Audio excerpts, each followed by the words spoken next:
Hello दोस्तों, आज की वीडियो में आप सभी का स्वागत है। चलिए आज की कहानी शुरू करते हैं। किसी महापुरुष ने बड़ी अच्छी बात कही है, फर्क इससे कभी नहीं पड़ता कि लोग क्या चाहते हैं, फर्क इससे जरूर पड़ता है कि आखिर तुम क्या चाहते हो।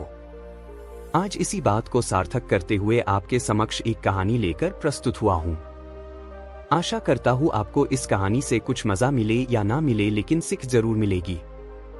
बिहार के एक गांव में दो बच्चे रहा करते थे, सुरेश और रमेश। सुरेश 8 साल का था और रमेश 10 का। दोनों एक ही मोहल्ले में रहा करते थे, एक ही पाठशाला में पढ़ा करते थे। धीरे धीरे जब वे एक दूसरे को जानने लगे तब उनकी मित्रता घनिष्ठ होने लगी।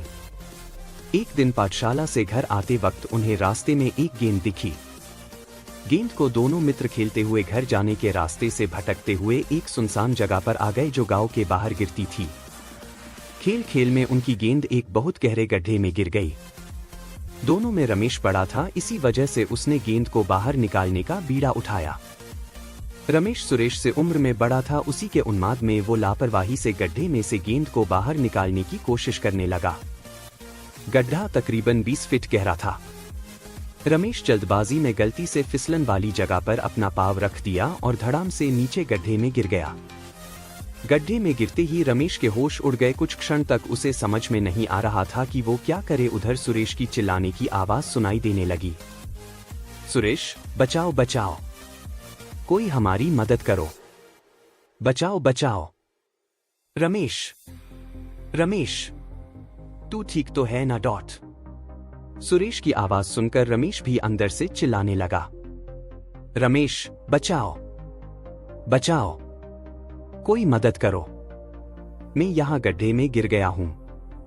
रमेश और सुरेश दोनों घबराकर जोर जोर से चिल्लाने लगे थे, किंतु उनकी आवाज सुनने वाला वहां कोई न था।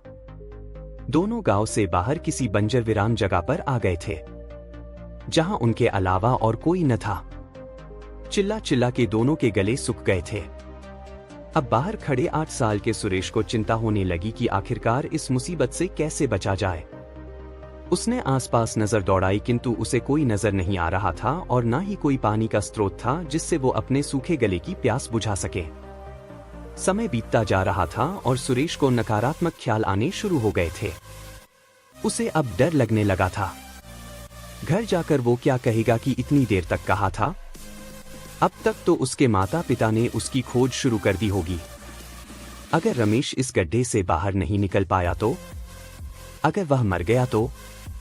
नहीं नहीं, मारे नकारात्मक विचारों से उसका सिर चकराने लगा था। उधर गांव में दोनों बच्चों की खोज शुरू हो चुकी थी। दोनों बच्चों के माँ बाप बड़ी दुविधा में थे कि आखिर ये दोनों कहाँ रह गए, क्या हुआ होगा, कहीं इन्हें कोई ले तो नहीं गया, कहीं उनके साथ कोई हादसा तो नहीं हो गया होगा। वहीं अब जो कुछ भी करना था बाहर खड़े हुए सुरेश को ही करना था और अब वो यह बात बखूबी समझ गया था। उसने इधर उधर नजर दौड़ानी शुरू कर दी। कुछ देर बाद उसे एक रस्सी दिखाई दी। वो तुरंत जाकर उस रस्सी को लेकर आया और बिना समय गवाए उसने रस्सी वहां जमीन में गड़े हुए एक बड़े से पत्थर पर कस के बांध दी और रस्सी का दूसरा सिरा गड्ढे में फेंक दिया और रमेश से कहा, लिया। जैसे ही रमेश ने रस्सी को कस से पकड़ा तभी सुरेश ने अपना पूरा दम लगाते हुए रस्सी को खींचना शुरू किया। सुरेश ने रमेश को खींचने में अपने शरीर का पूरा दम लगा दिया और आखिर में उसकी मेहनत रंग लाई और रमेश उस गड्ढे से बाहर आ गया। सुरेश पसीने से तरबतर हो गया था, उसकी सांसें फूलने लगी थी, लेकिन जब उसने रमेश को अपने सामने पाया उसकी खुशी का ठिकाना ना रहा। दोनों दोस्तों ने एक दूसरे को कस के गले लगाया और वापस अपने घर की ओर चल दिए। रास्ते में दोनों सोच रहे थे कि आखिर घर जाकर क्या कहेंगे। हम कहाँ थे, हमें क्यों इतनी देर हो गई?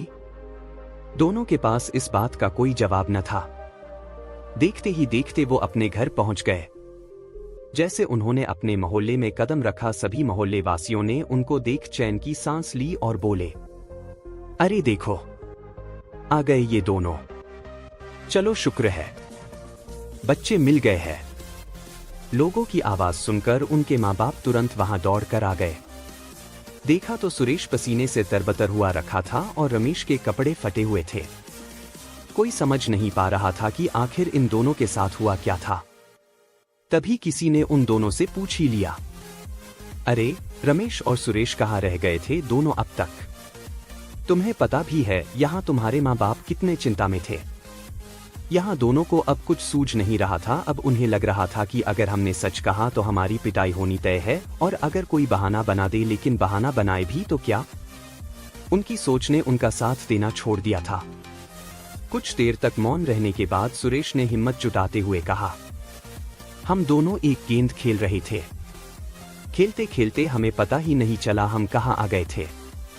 खेल खेल में हमारी गेंद एक बड़े से गड्ढे में जा गिरी।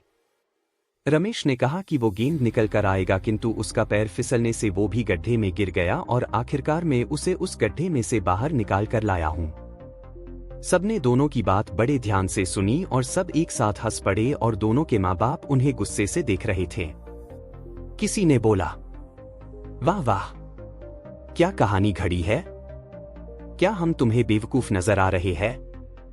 सुरेश, तुम जो एक पानी की बाल्टी तक ठीक से नहीं उठा सकता, वो अपने से 2 साल बड़े लड़के को एक बड़े और गहरे गड्ढे में से बाहर निकल कर आ गया। अरे कोई बहाना ही बनाना था तो अच्छा सोच के बनाते, ये तो तुम आसानी से पकड़ में आ गए।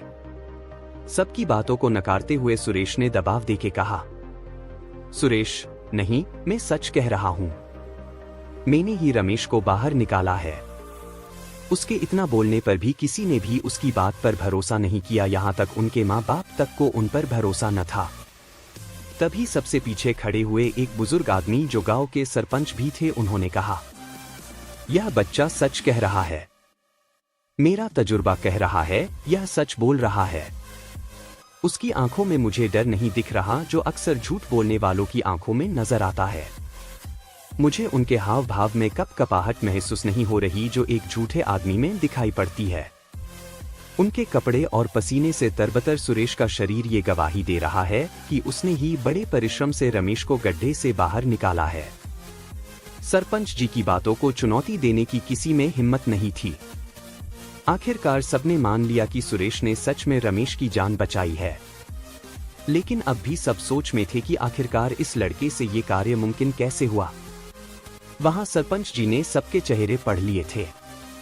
उन्होंने सबका शक दूर करते हुए कहा, यहाँ सुरेश के पास कोई रास्ता नहीं था, क्योंकि जैसा उसने कहा वहां आसपास में कोई इंसान मौजूद नहीं था और रमेश ऐसे हालात में ज्यादा देर तक जिंदा ना रह पाता। इसलिए उसने ही खुद से हिम्मत जुटाई और ये कारनामा, जो कि असंभव जान पड़ता है, वो करके दिखा दिया। और साथ ही साथ उस वक्त उसे कोई ये कहने वाला नहीं था कि ये कार्य तुझसे नहीं हो पाएगा। इस वजह से उसकी हिम्मत ना टूटी और खुद पर भरोसा करते हुए उसने यह कार्य करके दिखा दिया।